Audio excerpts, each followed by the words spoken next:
I don't get onto the Discord very much, because a depression. But yeah, I'm very glad to have you all here.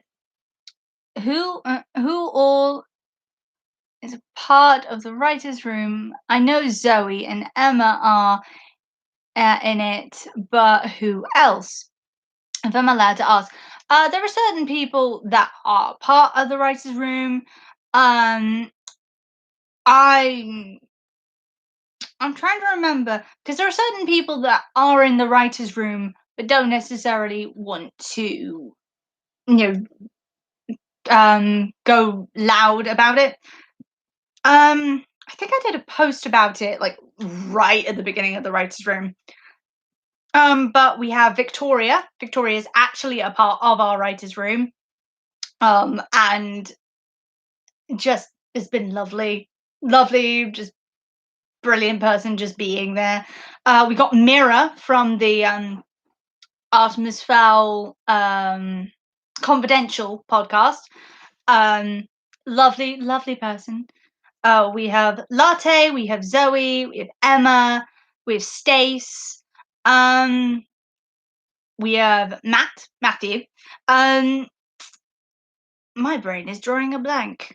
I'm trying to remember. My brain is drawing an absolute blank. Oh, I feel like I'm missing like at least one person, and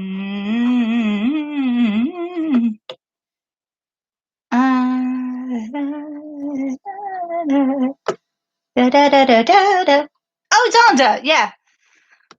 Oh, my brain is just But then again, my brain is most of the time. Me, Matthew. Hello, Matthew. You there? Hi. Wait. Emma's the editor. Actually, that we just collectively edit. So I write the main script.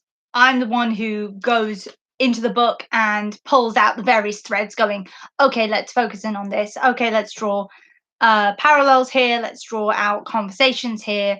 And then it goes to the writer's room. And that consists of a team of people. And essentially, we just share one Google document. Zoe usually puts those up. And everyone goes through it and makes comments. And they all read it individually, make the notes, because you can view people's notes in Google Docs. And then we have a big meeting, and then we go through them and we edit it as a group. I have veto power because I am head writer, but at the end of the day, it is a collective effort. So yeah, I apologize for asking, but I joined the Faldom after the project was announced, so hearing the name always confuses me. That's okay. So yeah, what else? Words. Words are very useful. Does anybody want to hear about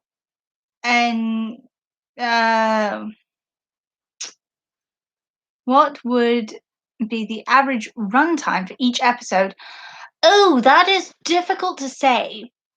At the moment, each episode is about 4,000 words, 4,800, which usually translates to about 20 to 30 minutes.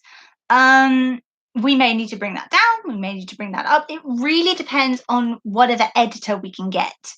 I would love to find like a decent editor, but at the same time, that might require money, and we are a not for profit. So that is something we'll have to work out in the next few months. Again, I'd like to find a decent editor who knows how to stitch sound together in a coherent way. I don't know. Maybe someone on the team will have to learn how to do it from scratch. I don't know. We've still got a lot of question marks. Joy. Gotta go. Math homework awaits. Oh, my endless apologies. But I will give you the advice that my father gave me when it came to my GCSE maths.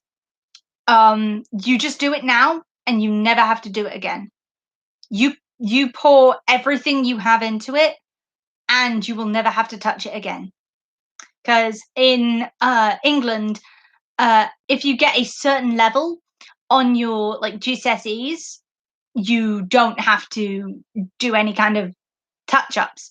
But if you get under a C grade, or I think it's switched to a number grade now, I don't understand, and neither does anyone who is in it apparently. But you have to take catch up courses essentially until you get that grade. So just pour yourself into it now. You will never have to do it again after a certain level, and you can just delete it from your brain. And I can tell you, there is nothing more satisfying than looking at the, Pythagorean theorem and going, I don't know what any of that means. And it's so satisfying knowing you will never have to know. So yeah, the average runtime of the episodes, it's somewhere in that ballpark of 20 to 30 minutes. Yeah, joy above all joys. And that will also be extended by various needs of, running a podcast. So there will have to be disclaimers at the beginning saying, by the way, this is not a profit. Please do not sue us, Disney. Eyes on you. Get your hands off my work, mouse. The Pythagorean theorem is some of the only math that sticks in my brain. Yeah, because it's so used as a joke. You just find the hippopotamus. Yeah, so that's the only thing. Anything else? If anybody wants to ask me about my debut novel that I'm writing, I'd be more than happy to talk about it. But if everybody's like, hey, we've had enough, this has been going on for an hour, 2 hours and a half, you're obviously like exhausted. Frankly, I'm just happy to keep talking if anybody wants me to keep talking. Tell us about your novel. Oh, if you do insist. Oh, it's set in ancient Greece. In the mythological ancient Greece, in the same way like Achilles by I think it's an Emma someone. Song of Achilles. That's it. By Madeline Miller. That's the one. In the same way that they've written it from that mythological Greek past that doesn't necessarily connect to the actual. It's the actual historically correct Greek past.